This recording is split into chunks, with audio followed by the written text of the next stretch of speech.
చేస్తున్నామండి. ప్రియా పరలోకమందున్న మా కన్న తండ్రి, తండ్రి ఇదిగోండి తండ్రి, మరొక ఆదివారం నీ జ్ఞానాన్ని నేర్చుకోవడానికి మేమందరం కూడుకొని ఉన్నాం తండ్రి. మంచి మాటలు అందించి మా ఆత్మకు అవసరమైన ఆత్మీయ జ్ఞానాన్ని అందించాలని కోరుకుంటూ ఈ చిన్న ప్రార్థనని యేసుక్రీస్తు వారి నామంలో అడిగి వేడుకుంటున్నాం తండ్రి. ఆమేన్. అందరికీ వందనాలండి. గత కొన్ని ఆదివారాలుగా బైబిల్ నిజమైన దైవ గ్రంథమా కాదా అనే కొన్ని విషయాలు మనం డిస్కస్ చేసుకుంటున్నాం. ముఖ్యంగా మనం ఏవే టాపిక్స్ కంప్లీట్ చేసామంటే, హిస్టరీకి సంబంధించిన టాపిక్స్ని మనం కంప్లీట్ చేసాం. అంటే చారిత్రాత్మకమైన ఆధారాలు బైబిల్కి ఉన్నాయని మనం చూసాం. అలాగే ఎప్పుడైతే చరిత్ర గురించి మాట్లాడుకున్నాం, చరిత్రలో ఒక పార్టే పురావస్తు సంబంధమైన ఆధారాలు అని కూడా చెప్పుకున్నాం. ఒక్కసారి ఆ విషయాల్ని మనం ఆలోచిస్తే, చరిత్ర అని అనగానే ఒకళ్ళు తవ్వకాల్లో సంథింగ్ ఒకటి దొరికిందండి. దొరికినప్పుడు వాళ్ళు ఏమంటారు, ఫలానా ఇది అని రీసెర్చ్ చేసి ఇది ఫలానా టైంకి అవుతుంది అని ఎప్పుడైతే వాళ్ళు దాన్ని కనుగొన్నారో అక్కడితో ఆ విషయం అయిపోతుంది. కానీ మనం ఈరోజు చూడాల్సిన అంశం ఏంటంటే శాస్త్రీయమైన ఆధారాలు, అంటే సైంటిఫిక్ ఎవిడెన్సెస్. కానీ సైన్స్తో మరీ అంత ఈజీగా ఉండదు. ఎందుకంటే అప్పుడు ఎవరన్నా కూడా మీరు దేవుణ్ణి ఎందుకు నమ్మట్లేదంటే వాళ్ళు చెప్పే ఒకే ఒక్క రీజన్ ఏంటంటే, నేను సైన్స్ని నమ్ముతున్నాను అంటారు. అంటే సైన్స్ ఏం కల్పిస్తుంది, ఎందుకు ఇలా జరిగింది అనే ఒక ప్రశ్నించే తత్వాన్ని సైన్స్ అనేది మనకి ఇస్తుంది అనమాట. సో మనం చారిత్రాత్మక ఆధారాలు చూసాం, పురావస్తు సంబంధమైన ఆధారాలు చూసాం. ఈ రెండు చెప్పుకున్నప్పుడు ముఖ్యంగా మనం చెప్పుకున్నవి ఏంటంటే, బైబిల్లో చెప్పబడిన అంశాలకి చారిత్రాత్మక ఆధారాలు ఉన్నాయి, అలాగే పురావస్తు తవ్వకాల్లో కూడా ఇవి ఉన్నాయి అని తెలిసిందని మనం నేర్చుకున్నాం. మళ్ళీ ఏ గ్రంథానికి లేనన్ని చారిత్రాత్మక ఆధారాలు, పురావస్తు సంబంధమైన ఆధారాలు బైబిల్కి ఉన్నాయని అనుకున్నాం. ఈరోజు బైబిల్కి సైన్స్కి ఉన్న సంబంధం గురించి మనం ఆలోచిద్దాం. బైబిల్కి సైన్స్కి ఉన్న సంబంధం ముఖ్యంగా ఈరోజు ఈ ఇంట్రడక్షన్ చూద్దాం. దీని సంబంధం ఏంటో నెక్స్ట్ ఎపిసోడ్లో చూద్దాం. సో ముఖ్యంగా బైబిల్ సైన్స్ అంటే మనకి ఈజీగా అర్థం అవడం కోసం ఫస్ట్ కొన్ని క్వశ్చన్స్ చూద్దామండి. ఎందుకంటే ఇప్పుడు సైన్స్ అంటే, అసలు సైన్స్ అంటే ఏంటి, ఎందుకు విశ్వాసం అంటే ఏంటి, హేతు అంటే ఏంటి, సత్యం అంటే ఏంటి, ఈ విషయాలు మనకు అర్థం కావాలి. సైన్స్ ఇప్పట్లో చాలా బాగా డెవలప్ అయిపోయింది. ఎంత బాగా డెవలప్ అయిపోయిందంటే నువ్వేం పని చేయక్కల, అన్ని పనులు సైన్స్, ఆటోమేటిక్ రోబోట్స్ ఇలాంటివి చేసే టెక్నాలజీ వచ్చేసింది. ఈ వరకు ఎవరి కాళ్ళు బట్టలు ఉతుక్కునే వాళ్ళు, ఇప్పుడు వాషింగ్ మిషన్స్ వచ్చాయి. ఇప్పుడు అందరి బట్టలు అదే ఉతికేస్తుంది. ఇప్పుడు దానిలో అడ్వాన్స్డ్ టెక్నాలజీస్ ఏంటంటే నువ్వు చెయ్యక్కర్లేదు, అదే ఏం చేసుకుంటుంది, ప్రోగ్రామ్ చేసుకుంటుంది. రోజు సాయంత్రం 6 గంటలకి, ప్రతిరోజు సాయంత్రం 6 గంటలకి బట్టలు ఉతికేసుకోవాలని చెప్తే రోజు సాయంత్రం 6 గంటలకు అదే ఉతికేసుకుంటుంది. అలా ఏవైతే ఉన్నాయో అలాంటివన్నీ వచ్చాయి. ఇంకా అవే కదండి, ఇప్పుడు ఈ వరకు ఏం చేసేవాళ్ళంటే ఇల్లు తుడుచుకునే వాళ్ళు, కానీ ఇప్పుడు సర్కిల్ గా ఉండే కొన్ని చిన్న చిన్న రోబోట్స్ వచ్చినాయి. తర్వాత వచ్చినవి వాక్యూమ్ క్లీనర్స్. అవేంటంటే ఇలా ఇలా మనం చెయ్యాలి. ఇప్పుడు వచ్చిన టెక్నాలజీ ఏంటంటే నువ్వేం చేయక్కర్లేదు, అది ఒక చోట నువ్వు అరేంజ్ చేస్తే మొత్తం అంతా అదే క్లీన్ చేసేసుకునిద్ది. యాప్ లో మీరు సెట్ చేసుకుని ఇది మా రూము, మాకు ఇంత స్పేస్ ఉందని చెబితే అదే దాని అంతటికి అదే క్లీన్ చేసేసుకునిద్ది. అది క్లీన్ చేసుకోవడం పాటు క్లీన్ చేసుకున్న తర్వాత తనను తాను అదే క్లీన్ చేసుకుంటుంది. ఇంతకీ ఇదంతా ఏంటి, సైన్స్ టెక్నాలజీ. ఈ వరకు ఇక్కడి నుంచి పక్క ఊరు వెళ్ళేవాళ్ళు, ఇప్పుడు మార్స్ మీదకి వెళ్తున్నారు, వేరే దేశాలకు వెళ్తున్నారు. వేరే దేశాలతో పాటు చంద్రమండలానికి కూడా వెళ్ళిన వాళ్ళు చాలా మంది ఉన్నారు. ఆల్రెడీ ఒక పర్టికులర్ సునీత విలియమ్స్ స్ట్రక్ అయిపోయింది ఏరోస్పేస్ లో, యూనివర్స్ లో స్ట్రక్ అయిపోయింది. వెళ్ళింది కానీ ఇంకా రావడం కుదరట్లేదు, సాంకేతిక ప్రాబ్లం రావడం వల్ల. అంటే సైన్స్ ఏమవుతుందంటే ప్రతి దినానికి అభివృద్ధి చెందుతుంది. ఈ వరకు వెళ్ళాలి అంటే చాలా కష్టమయ్యేది, కానీ ఇప్పుడు చాలా ఈజీ అయిపోయింది. ఇప్పుడు మీరు వెళ్ళాలంటే ఎలా వెళ్తారండి, బండి వేసుకుని వెళ్తారు, సైకిల్ వేసుకుని వెళ్తారు. ఇక్కడికి చాలా మంది సైకిల్తో వచ్చారు, బండితో వచ్చారు. చైనాలో ట్రైన్స్ ఉంటాయి, గంటకి 300 నుంచి 400 కిలోమీటర్ల వేగంతో వెళ్తుంది. అంటే విజయవాడకి మీరు కళ్ళు మూసిన దశలోపు వెళ్ళిపోతారు, అంటే ఒక 5 నిమిషాల్లో వెళ్ళిపోతారు 60 కిలోమీటర్లు. ఎంత అంటే మీరు మామూలుగా వెళ్ళాలంటే అట్లీస్ట్ ఒక 2 అవర్స్ అయినా పడుతుంది కదండి. 2 అవర్స్ పావు గంట 10 నిమిషాల్లోనే వెళ్ళిపోతున్నారంటే అంత ఫాస్ట్ టెక్నాలజీ ఎలా వచ్చింది? కనిపెట్టారు. సైన్స్ అనేది ఇంతగా అభివృద్ధి చెందింది. ఇంతగా అభివృద్ధి చెందుతుంటే పాటుగా ఈ వరకు ఉత్తరాలు రాసుకునే వాళ్ళు, ఇప్పుడు ఆ ఫోన్ వస్తుంది, ఫోన్ తో కూడా వీడియో కాల్ కూడా వచ్చింది. నువ్వు ఎక్కడున్నా కూడా ఏంటి, మా ఇల్లంతా ఇలా ఉందండి, మా చెట్లు ఇలా ఉన్నాయి, మా ఇంటి ముందు గార్డెన్ ఇలా ఉంది, మొత్తం అన్నిటిని మనం ఈజీగా చూపించడానికి వీడియో కాల్స్ కూడా మనకి ఏమొచ్చినాయి, అందుబాటులోకి వచ్చినాయి.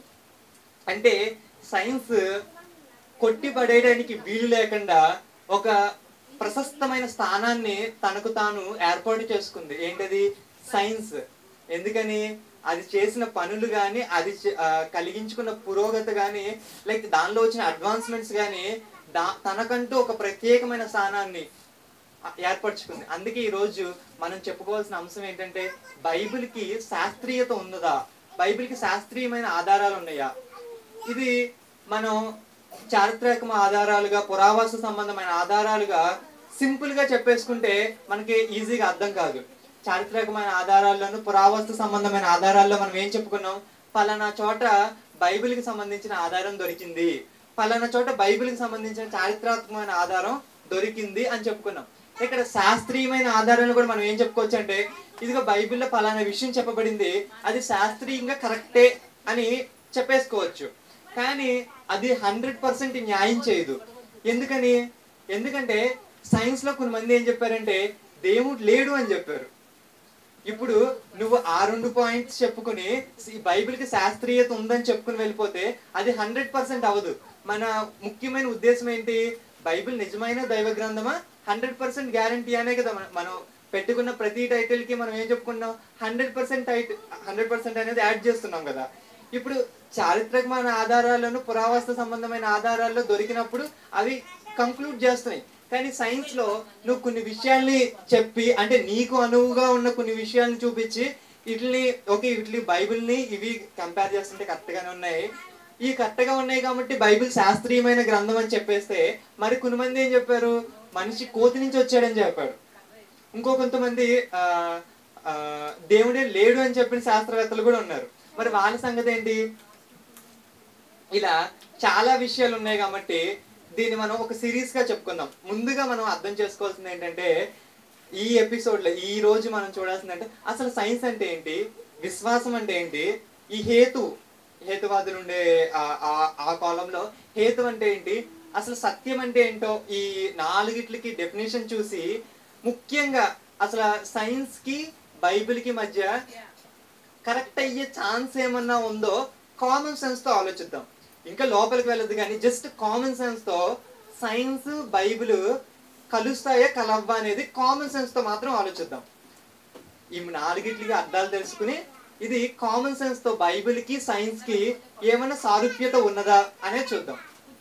సరే, ఇప్పుడు చాలా మంది అడిగే ప్రశ్న ఏంటంటే, సైన్స్ ఇంతగా డెవలప్ అయిపోయింది కదా, ఇంత అడ్వాన్స్మెంట్ వచ్చేసింది కదా, మరి ఈ కాలంలో కూడా దేవుణ్ణి నమ్మాలంటారా? అసలు నిజంగా బైబిల్ లేకపోతే ఇవన్నీ కరెక్టేనంటారా?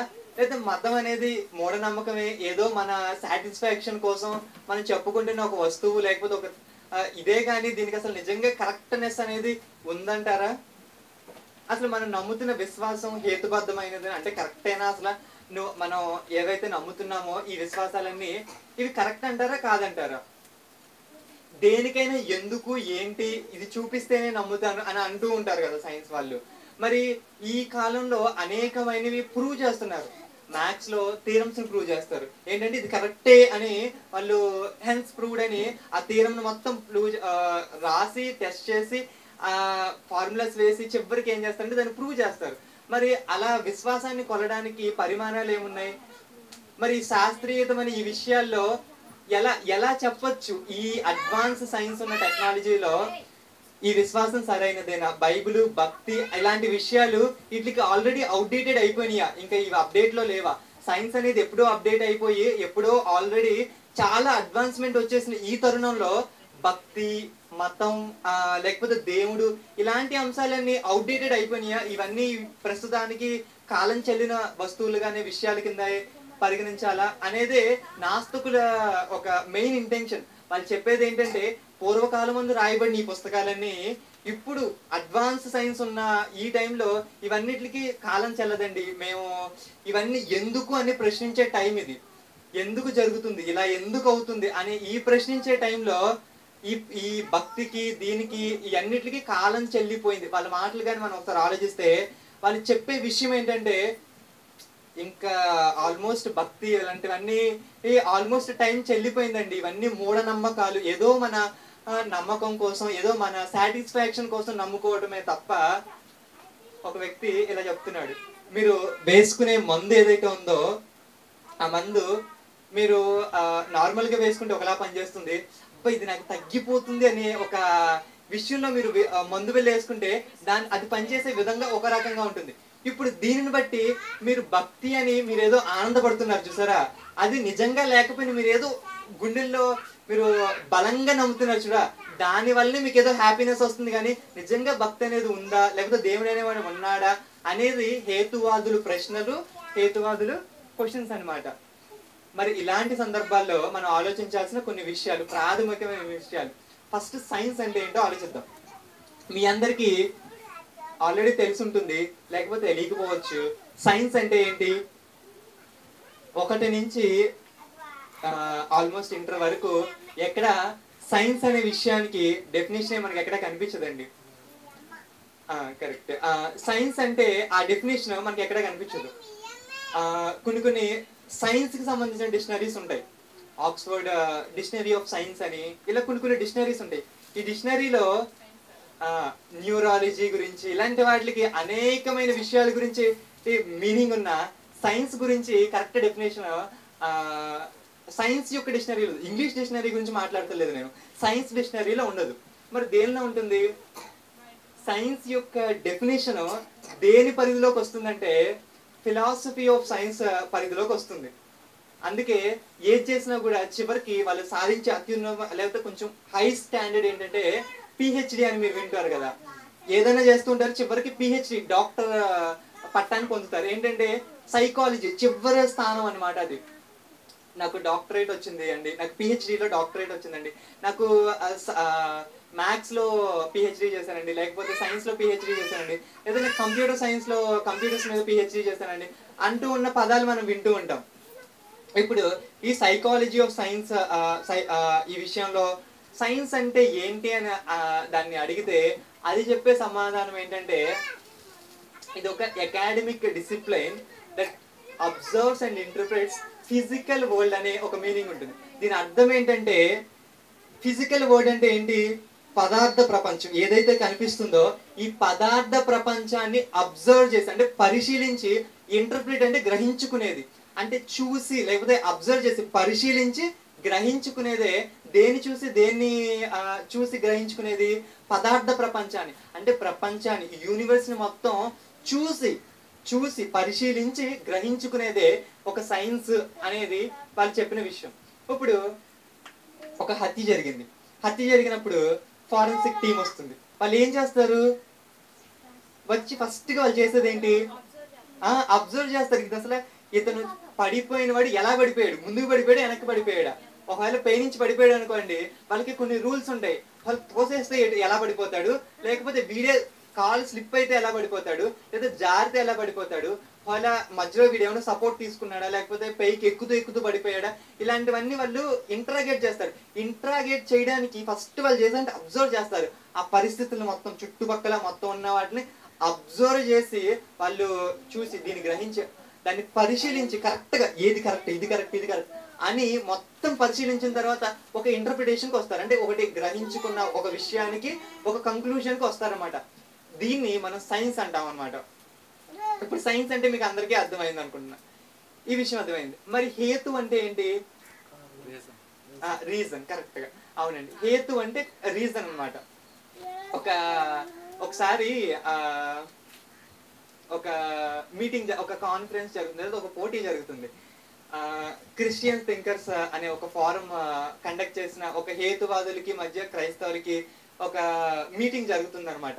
ఆ మీటింగ్ లో ప్రకాష్ జీ అనే ఒక వ్యక్తి ఒక బైబిల్ ఆల్మోస్ట్ ఒక 15 సంవత్సరాల కిందట 15-20 సంవత్సరాల కిందట ఆయన క్రైస్తవుల తరపున మాట్లాడుతున్నాడు.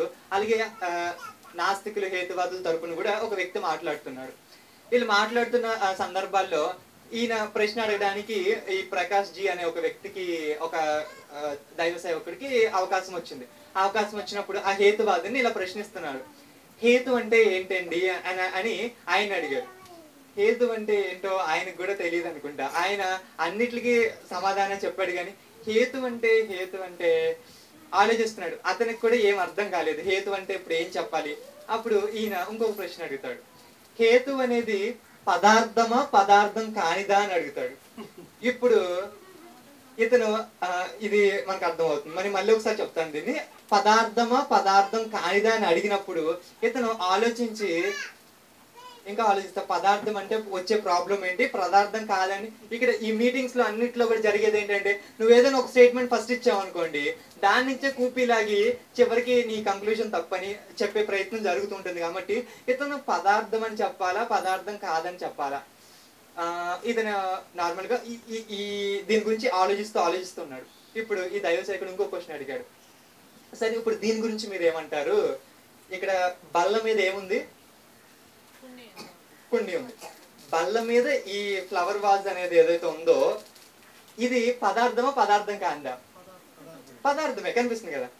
ఇక్కడ బల్ల మీద ఈ ఫ్లవర్ వాజ్ ఉందనే నా ఆలోచన పదార్థమా పదార్థం కానిదా? ఆలోచన పదార్థం కాదు, ఇది పదార్థం. ఇక్కడ వరకు మీకు అర్థమైంది కదా. ఇలా అడిగినప్పుడు ఆయన బాగా ఆలోచించుకుని అక్కడ టైం ఇస్తారు, ఆలోచించుకోవడానికి టైం ఇస్తారు. ఆలోచించుకుని రెండు పదార్థమే అన్నాడు. ఎందుకన్నాడు ఆయన? ఈ దైవ సేవకుడు ఏమన్నా అంటే, ఎందుకు మీరు అలా అన్నారు అని అడిగితే నెక్స్ట్ అంటే ఏ దాని మీద కూడా మనం కంక్లూడ్ చేయకూడదు. అతను ఏ విషయాన్ని బట్టి అన్నాడో తెలుసుకోవాలి కదా. ఇప్పుడు అతను ఎందుకు అన్నాడంటే, అతను ఎందుకు అన్నాడో తర్వాత చూస్తే అతను అబ్జర్వేషన్ ఏంటంటే, ఇది పదార్థం గురించి ఆలోచిస్తున్నాడు కాబట్టి ఆలోచన కూడా పదార్థమే అని. ఇప్పుడు ఆలోచనని ఆయన ఏం కేటగిరీ చేశాడంటే పదార్థం అన్నాడు. మరి ఇప్పుడు ప్రేమ గురించి ఆలోచించాం అనుకోండి, ప్రేమ పదార్థం కాదుగా, మరి ఆ ఆలోచనని ఎలా, అది కూడా పదార్థం అంటే ఎలాగా? అంటే ఆలోచన అనేది పదార్థం కానిది అని మనకు అర్థమైపోతుంది. మరి ఆయన ఎందుకు పదార్థం అన్నాడు? ఎందుకంటే హేతువు పదార్థం కానిది అని ఒప్పుకుంటే, అంటే కనిపించని పదార్థం కాని హేతు ఉంది అని, ఇతను హేతువాది కాబట్టి ఈ పదార్థం కాని హేతు ఉందంటే, ఇప్పుడు ఈయనేమంటాడు? పదార్థం కాని దేవుడు కూడా ఉంటాడు కదండి అంటాడు కదా. అంటే ఇతను ఎలా ఆలోచించుకున్నాడంటే, ముందే ఆలోచించుకున్నాడు. ఎప్పుడైతే నేను ఆలోచనని పదార్థం కాదు అంటానో, అంటే నేనేమో ఒప్పుకుంటానంటే హేతువును కూడా పదార్థం కాదు అని ఒప్పుకోవాలి. హేతువుని పదార్థం కాదు అని ఒప్పుకుంటే, అంటే ఈ హేతువుని పదార్థం కాదు అని ఒప్పుకుంటే, పదార్థం కాని హేతు ఉందిగా, హేతువాది ఉన్నాడు కదా, ఈ రీజనింగ్ చేసే ఈ వ్యక్తి ఉన్నాడు కదా. అలాగే దేవుడు లేకపోయినా పదార్థం కాని దేవుడు కూడా ఉన్నాడు అని చెప్పడానికి ఒక అవకాశం ఇతనికి వస్తుంది. కాబట్టి అతను ముందే ఆలోచించి ఏం చేశాడంటే ఈ రెండింటిని పదార్థం అని చెప్పేశాడు. నిజానికి ఈ హేతువాదులందరూ పదార్థవాదులు, ఎందుకంటే కనిపించే వాటిని నమ్ముతూ కంక్లూడ్ చేస్తూ ఉంటారన్నమాట. కానీ నిజానికి ఆలోచన అనేది పదార్థం కానిది. హేతువు అంటే ఏంటంటే, ఇప్పుడు మనం ఎలా రీజనింగ్ చేసాము, మనం ఉందా లేదా అవునా కాదా అంటున్నాం చూసా, ఇందాక అన్నయ్య చెప్పినట్టుగా రీజనింగ్ అనమాట. ఇలాంటి దాన్ని హేతువు, ఏది కరెక్ట్ ఏది రాంగ్ అని, ఇలాంటి రీజనింగ్ నే మనం హేతువు, ఏది హేతు అయినది ఏది కరెక్ట్ అయినది అన్నట్టుగా దీని రీజనింగ్ అనేది సాగుతుంది అనమాట. హేతు అంటే ఏంటి అర్థమైంది మనకి, సైన్స్ అంటే అర్థమైంది. మరి విశ్వాసం అంటే ఏంటి?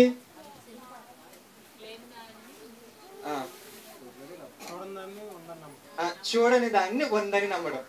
మన బైబిల్ పరిభాషలో చెప్పాలంటే ఇది నిరీక్షింపబడిన వాడి నిజ స్వరూపమైన ఉన్నవి అనుటకు రుజువు. ఇప్పుడు బైబిల్ని పక్కన పెడదాం. నార్మల్ గా మనం ఆలోచిస్తే, ఇప్పుడు మనం సైన్స్ గురించి బైబిల్ గురించి ఆలోచిస్తున్నాం కాబట్టి సైన్స్ పరిభాష లేకపోతే నార్మల్ మనిషి పరిభాషలో విశ్వాసం అంటే ఏంటంటే ఒక నమ్మకం. ఇప్పుడు లేఖన వెళ్తుంది, కాలేజ్కి వెళ్తుంది. ఆటో ఎక్కాల్సిన టైం వచ్చింది. అక్కడ బస్ స్టాండ్ దగ్గర వెయిట్ చేస్తుంది. ఆటో వచ్చింది. ఆటో వచ్చిన తర్వాత ఆటోకి బ్రేక్లు ఉన్నాయా లేవా, ఆటోకి మీటర్ ఉందా లేదా, టైర్లో గాలి ఉందా లేదా, ఇవన్నీ హేతువులు, ఇవన్నీ అడగకుండా డైరెక్ట్గా ఎక్కి కూర్చుంది అనుకోండి, అదేంటి? ఆవిడ నమ్మకం ఏంటి? ఆల్రెడీ పూర్వం జరిగిన కొన్ని సందర్భాన్ని బేస్ చేసుకుని ఆవిడ ఆల్రెడీ విశ్వాసం వచ్చేసింది. ఏంటి? ఆటో ఎక్కితే తీసుకెళ్తాడనమాట. ఆవిడ ఎక్కిన తర్వాత మీరు సరిగ్గా తోలుతారా, మీకు రూట్ తెలుసా, ఇవన్నీ క్వశ్చన్లు అడగదు. ఎందుకని? ఆటో తోలుతున్నాడంటే ఆల్రెడీ మన విశ్వాసం ఏంటి అంటే, ఇప్పుడు విశ్వాసం క్రైస్తవ్యంలో ఉందా, విశ్వాసం అక్కడ నిజ జీవితంలో కూడా కనిపిస్తుందా? నిజ జీవితంలో కూడా కనిపిస్తుంది.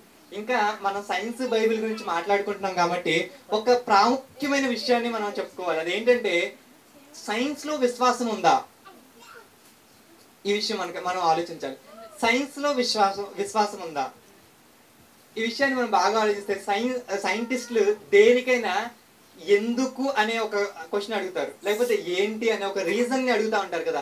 మరి బైబిల్కి విశ్వాసం ఉందా అంటే నమ్మకం ఉందా, లేదా వాళ్ళు అంత ఏది చెప్పింది నమ్మడం అనేది వాళ్ళ చరిత్రలో లేదా అంటే, బైబిల్కి కూడా సైన్స్ కి కూడా ఏముందంటే విశ్వాసం ఉంది. మనం ఎలా చెప్పగలం అంటే, బైబిల్కి ప్రాథమిక సూత్రాలు ఉంటాయి. ఇప్పుడు ముందు మ్యాథ్స్ గురించి చూద్దాం.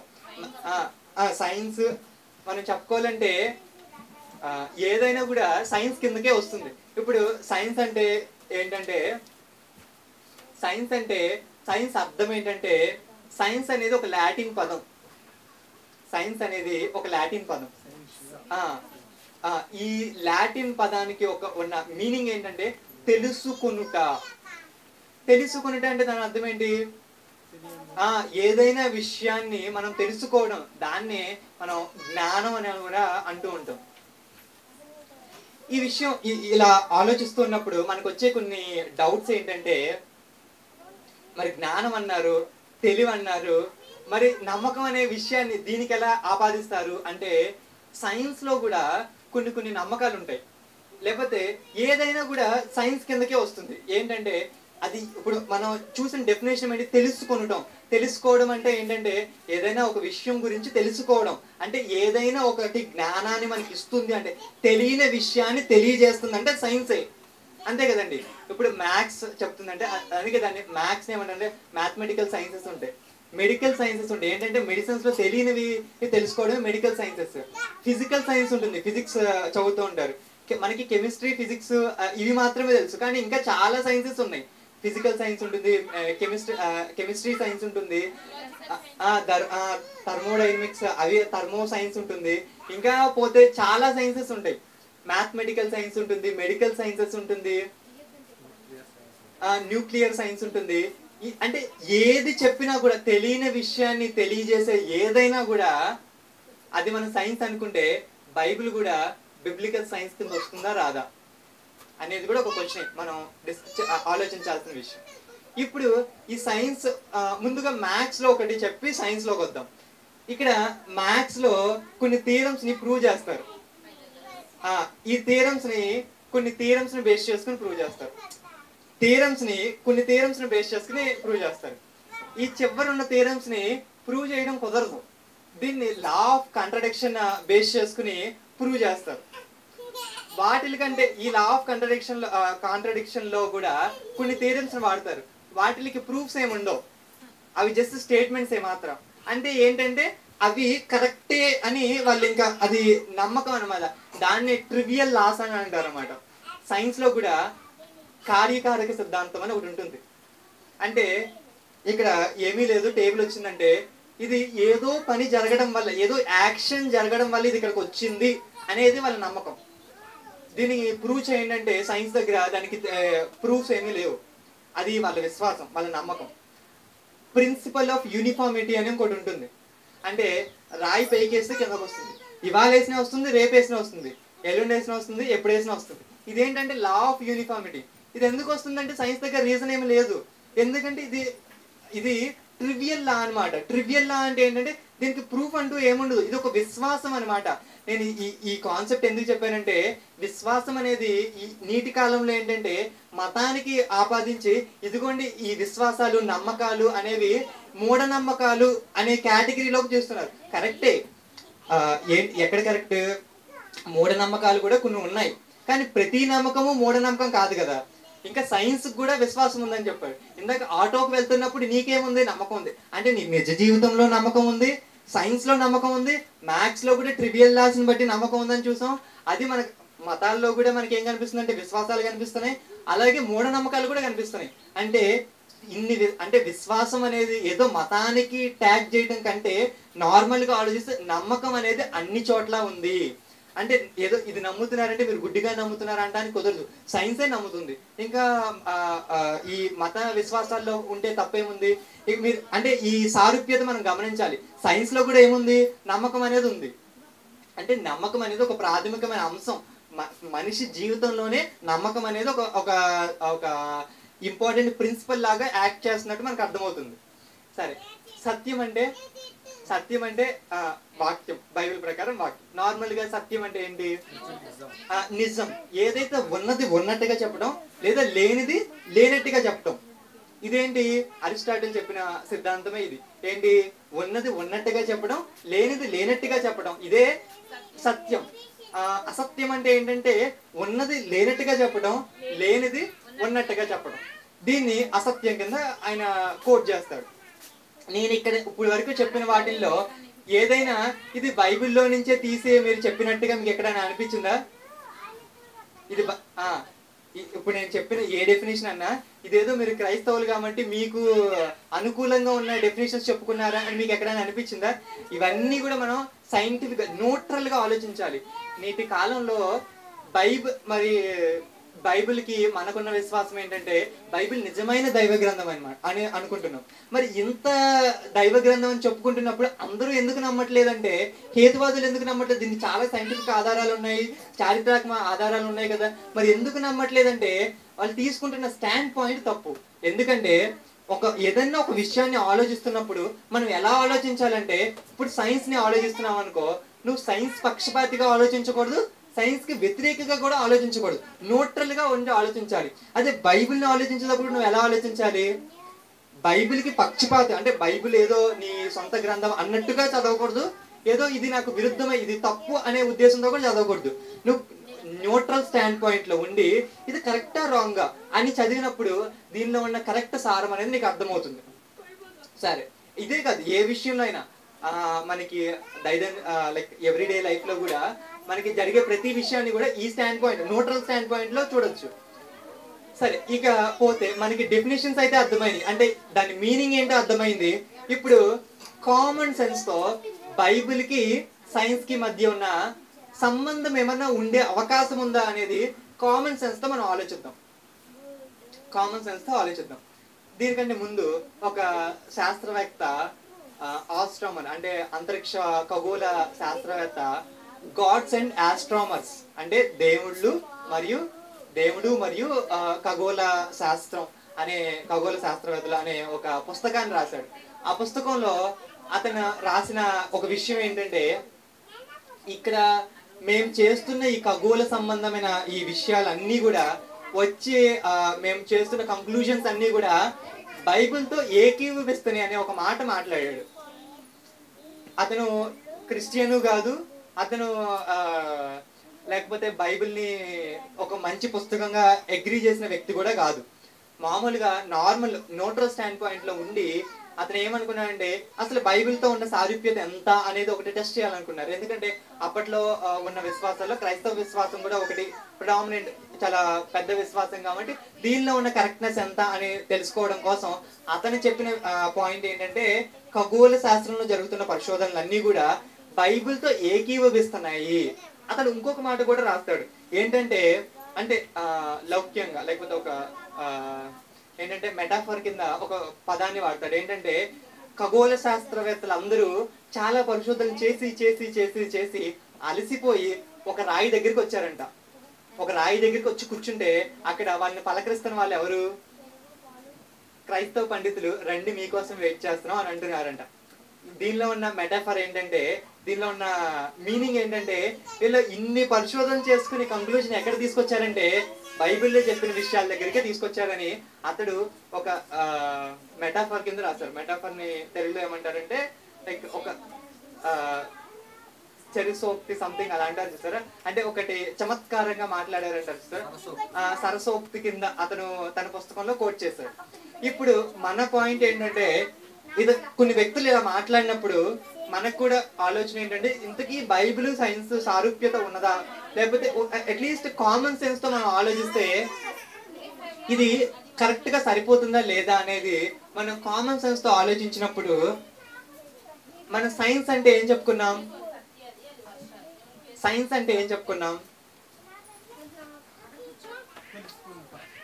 అంటే ఇది ఒక academic discipline, absorbs and interprets అని చెప్పాం. అంటే పరిశీలించి గ్రహించుకునేది, అబ్జర్వ్ చేసి, అంటే పదార్థ ప్రపంచాన్ని పరిశీలించి ఏం చేయాలి, తెలుసుకోవాలి, గ్రహించాలి.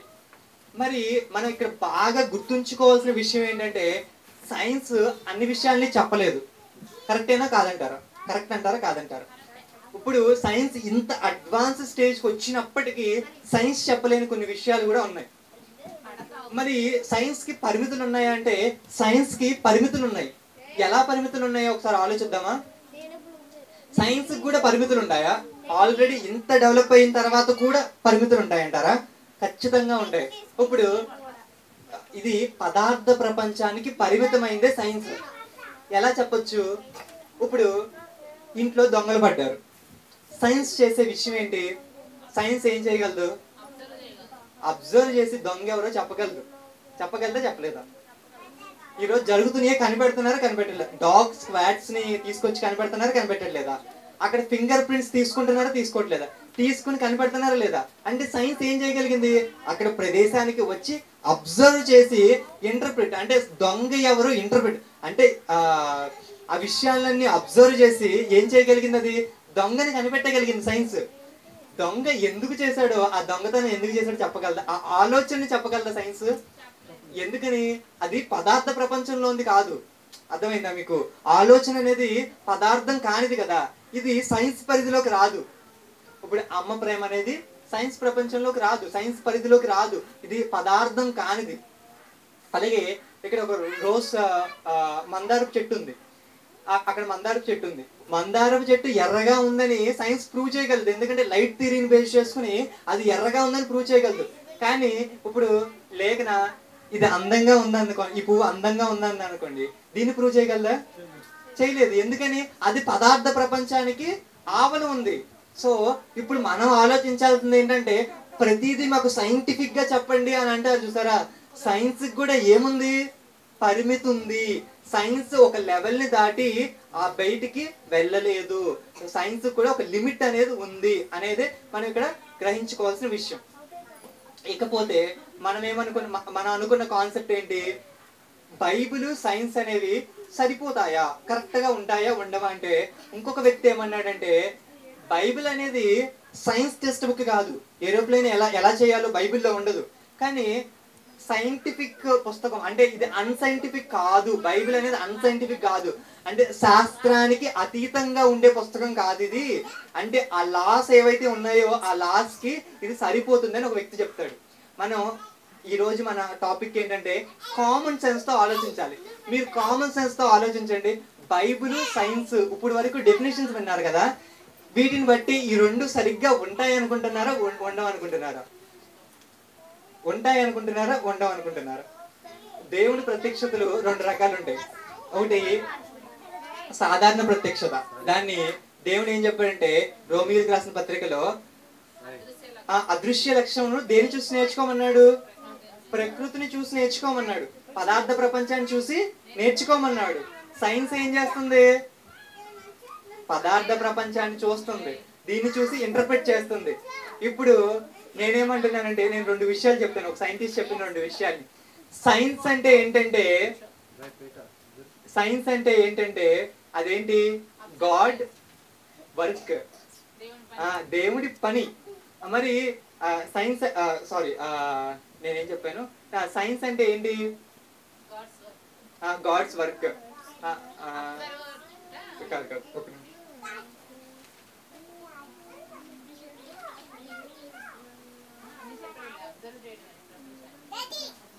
అవునండి, మీరు చెప్పింది కరెక్టే. ముందు మనం ఏమనుకున్నామంటే సైన్స్ అంటే దేన్ని, ఈ పదార్థ ప్రపంచాన్ని అబ్జర్వ్ చేయాలనుకున్నాం కదా. ఇప్పుడు ఈ ప్రపంచం అంటే ఈ పదార్థ ప్రపంచం అంటే ఏంటి? దేవుని వర్క్, అంటే గాడ్ వర్క్, దేవుని పని.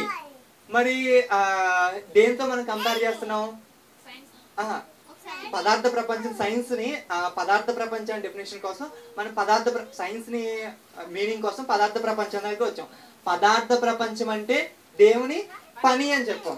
ఇప్పుడు దీన్ని, ఈ సైన్స్ ని, పదార్థ ప్రపంచాన్ని దేంతో కంపేర్ చేస్తున్నాం? బైబిల్తో కంపేర్ చేస్తున్నాం. బైబిల్ ఏంటి?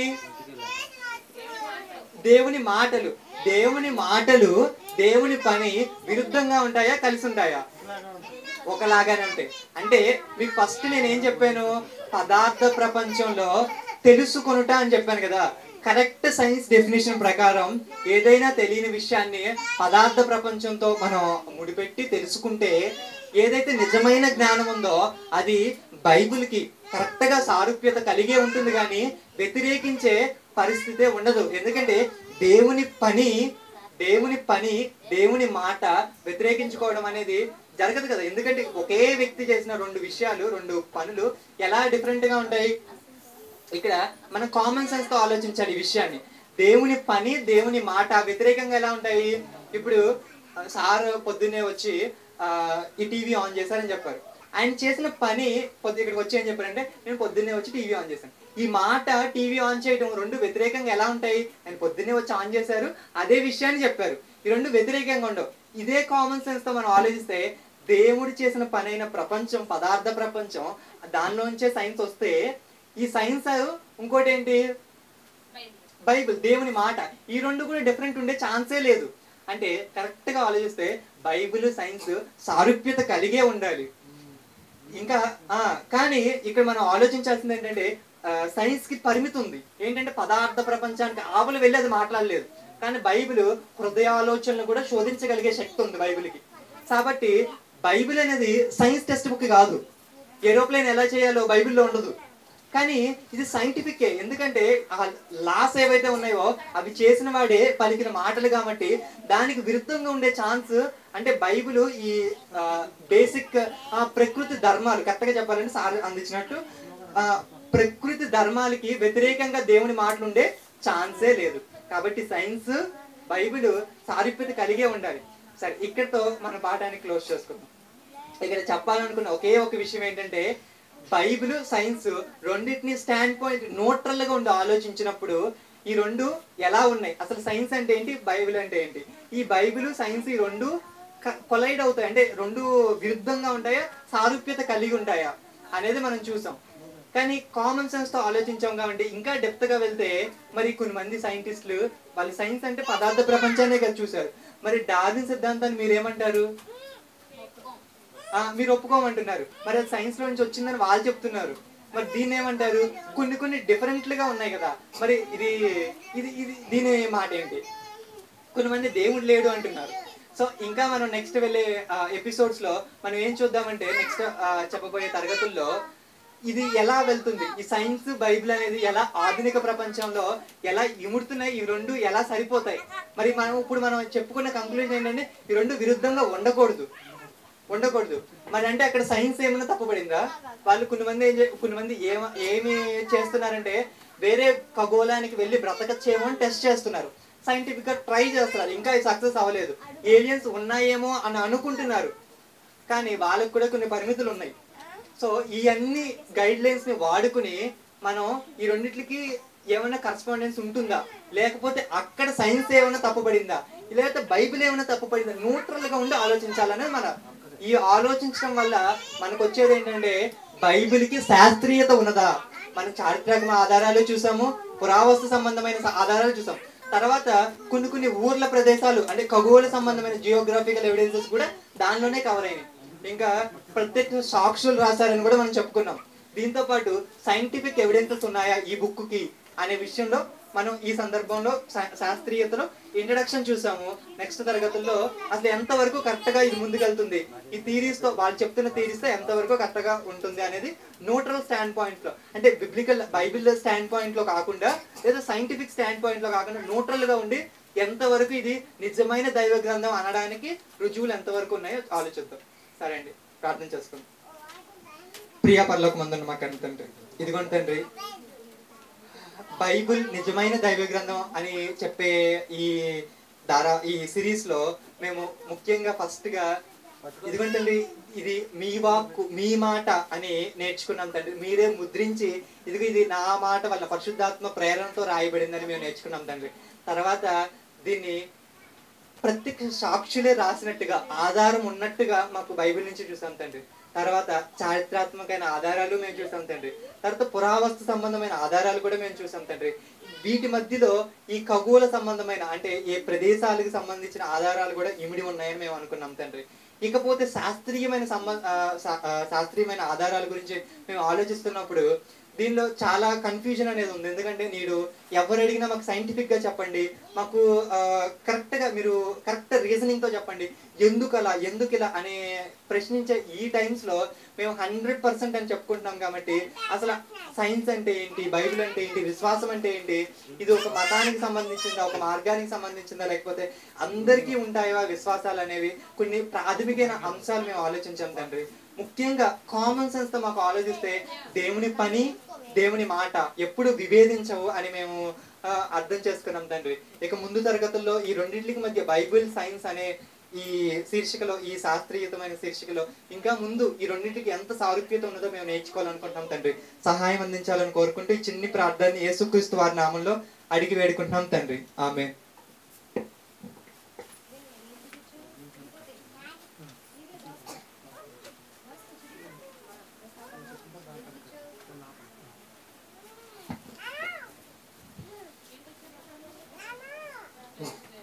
తర్వాత ఇప్పుడు వరకు విన్నారు కదా, చాలా మంచి మాటలు చెప్పారు. మీకు అర్థం అవడానికి ఒక చిన్న మాట చెప్తాను. మీ అందరూ ఎక్కువగా చూసే చెట్టు ఒకటి చెప్పండి. రోజు అందరూ చూసే చెట్టు కామన్గా వేప చెట్టు. వేప చెట్టు గురించి రాయబడిన పుస్తకం సైన్స్. వేప చెట్టును చేసిన దేవుడు రాయించిన గ్రంథం బైబిల్. మీకు అర్థమైంది? అర్థమైంది. రెండో ఒకటి కాదు, చెట్టుని ఎలా చేశాడో తర్వాత దాని పరిస్థితి ఏంటో రాసింది దేవుడు దైవ గ్రంథం బైబిల్. దాన్ని చూసి దీన్ని శాస్త్రీయ నామం ఇది చేదుగా ఉంటుంది, దీని ఆకులు ఎలా ఉంటాయి, పత్ర విన్యాసం ఎలా ఉంటుంది, ఈనెల వ్యాపారం ఎలా ఉంటుంది, ఇది సైన్స్. ఏది గొప్పది? ఇంకో బాగా మీకు తెలిసిన పక్షి ఒకటి చెప్పండి, రోజు చూసేది. కాకి. కాకి రెండు కళ్ళు ఉంటాయి, రెండు కాళ్ళు ఉంటాయి, నల్లగా ఉంటుంది అని రాసింది సైన్స్. అసలు కాకిని ఎలా సృష్టించాడో రాసింది బైబిల్. కాకి ఏంటి? దేవదూతల్లో ఒక దూత, సేవకుడైన దేవదూత పక్షి, సేవకుడైన దేవదూత జంతువు, సేవకుడైన దేవదూత ఒక చెట్టు, ఒక పక్షి, ఒక జంతువు, ఒక చేప, అన్నీ కూడా ఏంటంటే మన సేవ చేయడానికి ఉన్న దేవదూతలు. ఇది ఎక్కడ రాయబడిందంటే చేసిన ఆయన రాసిన గ్రంథం బైబిల్లో రాయబడింది. చేపను ఎలా తినాలి, అలా కోసుకోవాలని చెప్పింది సైన్స్. ఏది గొప్పది? ఇప్పుడు ఒక మొక్కలు అర్థమైంది కదా మీకు? ఓకేనా? ప్రసాద్ ఒకసారి మీకు ఇచ్చిన ట్యాబ్లో రికార్డ్ చేయండి.